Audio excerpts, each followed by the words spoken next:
Fala pessoal, sejam muito bem-vindos aqui ao canal no YouTube. Eu sou Miqueias Oliveira e nós vamos juntinhos nessa jornada de crescimento espiritual. Estamos falando sobre armas espirituais.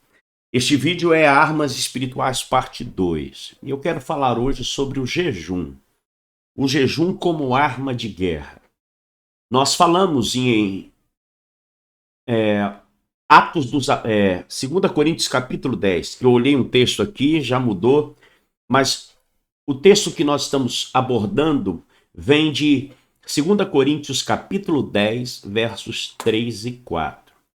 Chegamos sobre falar a diferença entre armas carnais e armas espirituais.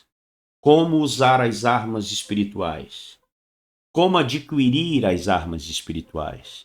Por que é que as armas carnais estão à disposição de qualquer ser humano e no quesito armas espirituais não está disponível para quem quer, e sim para quem é filho da luz, para quem está coberto pelo sangue de Jesus e para quem está debaixo do manto de autoridade. Então, nós definimos e trouxemos vários exemplos bíblicos de homens que fizeram a diferença na história e venceram suas batalhas por meio das armas espirituais. Mas antes da gente começar, eu vou orar e eu vou pedir você que está chegando aqui agora para compartilhar esse vídeo. Compartilhe com o maior número de pessoas que você puder. É simples. Pega aí compartilhar nesse link e manda para grupos do WhatsApp que você tem, lista de transmissão, copia e cola, para mandar aí para o Messenger do Facebook, o direct, o link na sua rede de relacionamentos no Instagram, ok? E falando em Instagram, você tem aqui em cima agora o meu perfil no Instagram, @pastor ou PR Miqueias Oliveira. Clicando ali, se você ainda não me segue, por favor, fico honrado em você me seguir, clicando seguir. E abaixo ou acima, do lado, tem um link que você tem um link na bio, que vem de biografia, que é o meu perfil, e você clicando, você vai chegar numa página que tem ali todas as minhas redes sociais. No topo já é o grupo específico, o grupo seleto, que eu tenho formado no Telegram. Você clica e já faz a sua solicitação e você é inserido automaticamente no grupo de mentoria que eu tenho para ministrar, falar coisas que aqui na plataforma a gente é restrito devido à política de privacidade. Lá no Telegram nós vamos abordar assuntos assim de suma importância e falando abertamente para quem deseja crescer na graça e no conhecimento. Ok? Isso. Você que acabou de chegar, tá aí. Se inscreva, ative o sininho, dê um like, comente, porque você tem que fazer essa espécie de processo, né? Dê um like, comente, compartilha, ative o sininho para receber os conteúdos. Porque o transfer do algoritmo da plataforma entende que quanto mais participação nós tivermos, maior fica o nível do engajamento. Tendo esse engajamento, a oportunidade que o algoritmo tem de lançar e chegar ao maior número de pessoas. Então, se você desejar que este ensinamento que tem edificado a sua vida chegue a mais pessoas, faça a sua parte, ok? Conto contigo? Amém? Escreva aí, amém. Glória a Deus. Conte comigo. Alright? Então, hoje eu quero falar especificamente sobre jejum. Anote as referências que eu quero trabalhar com você. Evangelho de Mateus, capítulo 17. Evangelho de Mateus, capítulo 17, versos 15 ao 21. Evangelho de Mateus, capítulo 17, versos 14 ao 21, não 15. Evangelho de Mateus, capítulo 17, versos 14 ao 21. Lucas, capítulo 18, verso 11 e 12. Lucas, capítulo 18, versos 11 e 12. E também Isaías capítulo 58, o poder do jejum, a base do jejum.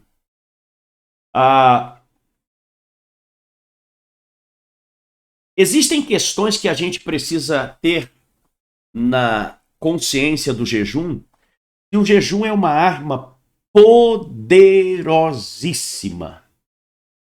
No mundo espiritual, o jejum trabalha para o crescimento e amadurecimento espiritual para a vida de cada um de nós. O jejum é uma arma de enfrentamento silenciosa que não declara disparar fogo agora no brado, mas é uma arma silenciosa que estronda, é ensurdecedor no império das trevas.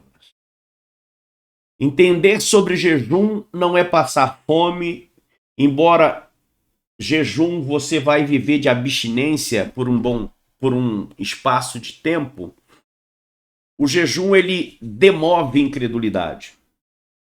O jejum ele te dá autoridade para expelir demônios, espíritos de enfermidade, doenças patológicas, toda sorte de guerra que a gente possa enfrentar. O jejum quebra cadeias para romper na área material, na área dos sonhos. O jejum é fortalecimento espiritual de envergadura, de graça, unção e poder. O jejum serve para todos os níveis de vida com Deus, de crescimento, de defesa e avançar na vida do cristão. Em Mateus 17, os discípulos vão chegar até Jesus e vão questionar por quê. O jovem lunático o espírito que estava sobre ele não saiu de pronto quando os discípulos foram expulsar aquele demônio. Então Jesus, no discernimento, expulsa aquele demônio e diz: há uma casta que só sai com jejum e oração. Pastor, casta é o mesmo que legião? Não necessariamente. A etimologia da palavra casta vem de linhagem familiar, vem de clã, de sobrenome, fala de geração ligada ao mesmo tipo sanguíneo, correlação com gerações que vão se formando da base familiar. O que é uma casta? Está ligado à linhagem familiar.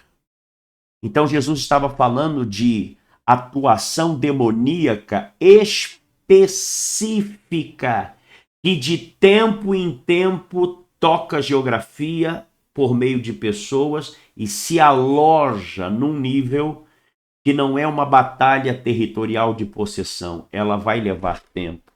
E é por isso que todo libertador precisa estar em constante oração, em constante jejum, vida preparada para enfrentar elementos e surpresas de ambientes de batalha espiritual que nós muitas vezes não prevemos e vamos vivenciar. Um outro lado que a gente precisa no discernimento é compreender que nem tudo é demônio. Eu fico vendo aqui, e o pessoal que se interessa muito por este assunto, nós precisamos preservar nossa psique, nós precisamos preservar o nosso modo de pensar e entender que a face do oculto é real, o inferno tem os seus níveis, Satanás, o então Lúcifer, o ser de luz, o querubim que outrora era ungido, separado, se tornou diabo, um terço dos anjos se tornaram demônios. Os 7 tronos do diabo estabelecido, que são os principados, os 7 demônios, que agem na história da humanidade. Quem são eles? Lilith, Asmodeu, Samael, Astarote e tantos outros. São 7 tipos diante da cabala judaica, dos códigos do judaísmo que a gente vai descobrindo. E são eles os protagonistas de elaborarem os planos mais terríveis e frenéticos que possam agravar a vida do ser humano. Veja o jovem lunático. Se Jesus não chega com o mover da libertação, seria mais um com uma pseudo-doença na mente, uma pseudo-doença na sua vida mental, saúde mental e nada mais. Neurológica.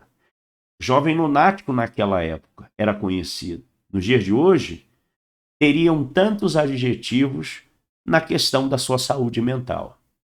Então Jesus se depara com aquilo e dá uma instrução aos discípulos. E Jesus vai discipulá-los com um discipulado prático. Expulsa o demônio e diz, olha, é uma casta, ou seja, é um segmento. É uma linha de operação que você precisa jejuar e você precisa orar. Não existe jejum sem ser regado a oração, adoração e palavra. Jejum de fortalecimento espiritual. Você pode jejuar por uma questão financeira, por uma questão familiar, por uma questão de libertação, de cura, por uma questão de buscar de Deus mais poder, mais unção, fortalecimento, buscar de Deus a revelação da palavra. Você que ministra, você precisa se robustecer, mas entenda, o jejum ele não caminha sozinho. A força do jejum está na adoração, na oração e na palavra. Logo, o jejum precisa ser regado. O jejum não é ficar olhando no relógio e dizer, a igreja está em jejum, meu pastor direcionou 21 dias de meia-noite a meio-dia, 21 dias de 8 da manhã às 6. Não importa a quantidade de horas, mas o que importa é o que está dentro de você, debaixo da fidelidade, é claro, do propósito para o qual se propõe a jejuar. Então existe o jejum coletivo, que é o do propósito de conquista da igreja local. Existe os jejuns de separação pessoal, mas a base do jejum é aquela que nós não podemos abrir mão. Jesus se deparou com o jejum que os fariseus faziam. Lucas 18, verso 11 e 12. Demonstravam cabisbaixo, faziam propagandas do propósito que lhes cabiam. Então era um nível de hipocrisia e não de santificação e muito menos quebrantamento. O jejum atrai esse nível, o jejum genuíno, ele atrai santidade e quebrantamento. Quando Jesus confronta o jejum dos fariseus em praça pública, tornando visível o que faziam, desde a face até a fala, que estavam em jejum, era puro religioso, ato ritualístico, calcado na hipocrisia. Logo, o jejum que os fariseus faziam era em vão.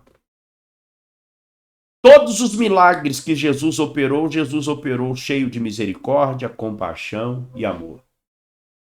Eu não acredito em alguém que tenha uma vida no jejum e na oração, que o seu coração é preso ou travado em amar pessoas.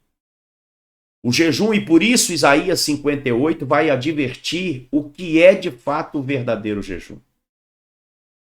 Por isso que você precisa ler o fundamento. Leia depois com calma todo o livro do profeta Isaías no capítulo 58, e você vai ver o escopo, a base, fundamento sobre o jejum. O que Jesus no seu ministério realizava sempre. Então, jejum, ele não pode ser para que Deus mate alguém, para que Deus pese a mão sobre alguém, para que Deus faça justiça dentro do viés da nossa justiça própria. Seja qual for a área de clamor do jejum, ele tem que ter essa marca: compaixão, amor, sinceridade, pureza de coração, inteireza de coração. Este é o jejum que agrada a Deus.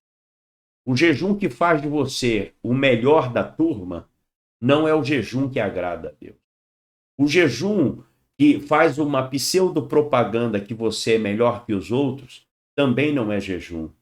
O jejum que você vem para a internet e divulga que está em jejum Pode ser qualquer outra coisa, menos o santo jejum.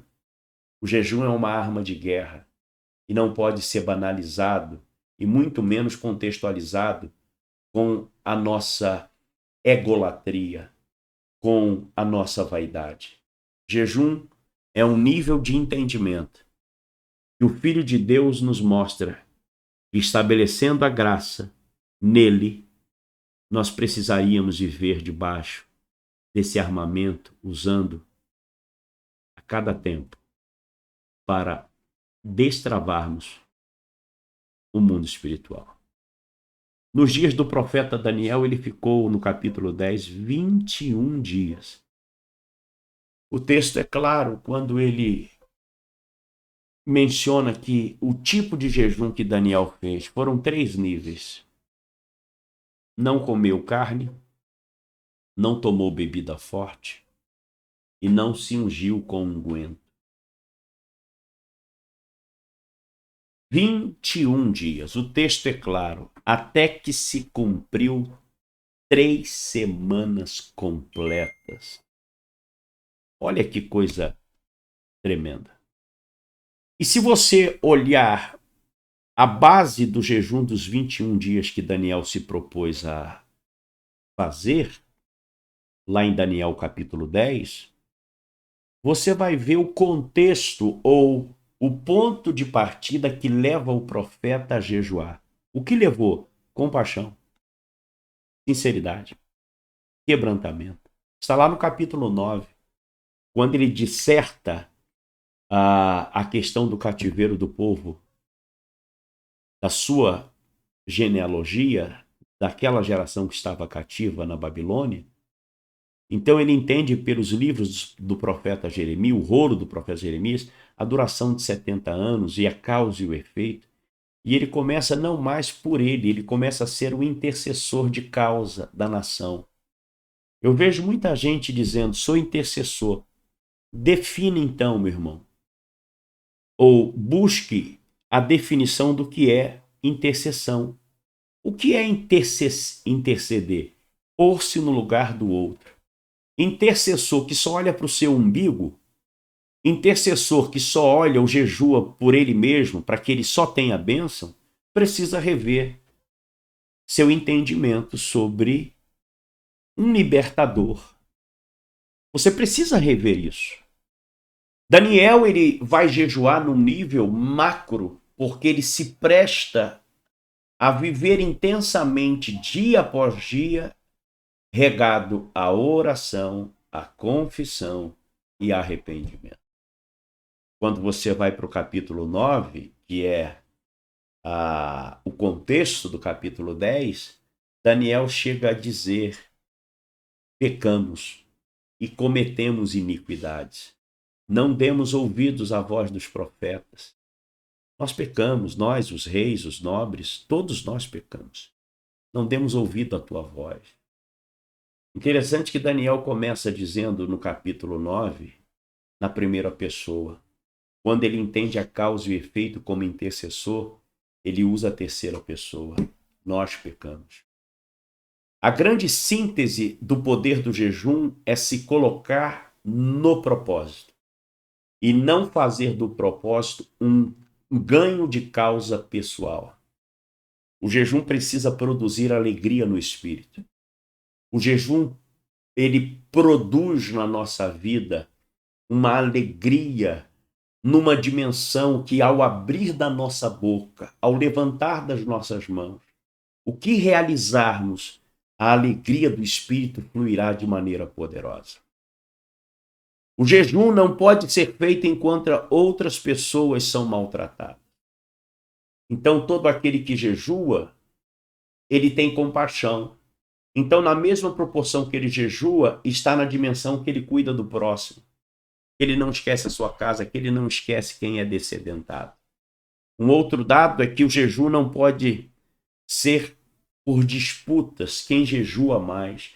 Eu já vivenciei em grupos de batalha espiritual pessoas que estão jejuando quantos dias só na base da água? 5. Por quê? Não vou perder para você. Já vi isso.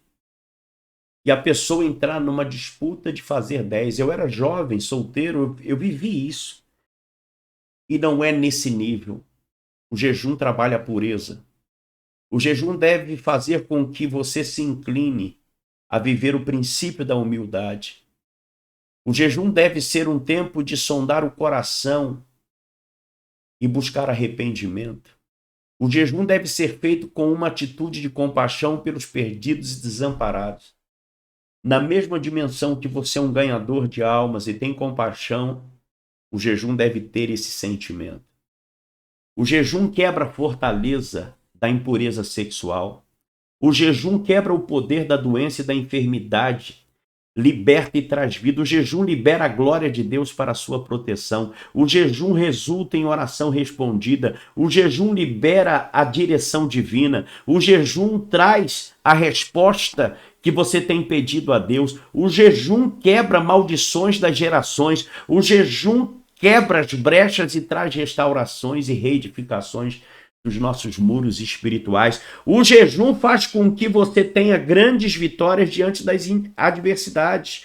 O jejum prepara o caminho para que a sua prole sejam livrados dos inimigos, de toda emboscada. O jejum quebra os poderes da carnalidade, da divisão, da luta. Leia Filipenses 3,19. Vamos ler? Filipenses capítulo 3, verso 19. Pastor, por que você usa muito o texto da Bíblia? Porque batalha espiritual não pode ser em cima de achismo e nem arrepio. Batalha espiritual, como num todo o reino do Espírito, é fundamentado na palavra, não na minha palavra, não no que eu acho e penso, não nas minhas experiências pessoais que tive e tenho no campo de batalha. Eu posso até contá-las aqui, mas é necessário momento específico e com o intuito de não apavorar você. Eu não compreendo numa guerra, numa batalha espiritual, algo que eu fale que crie apenas uma expectativa, um frisson na tua alma de curiosidade.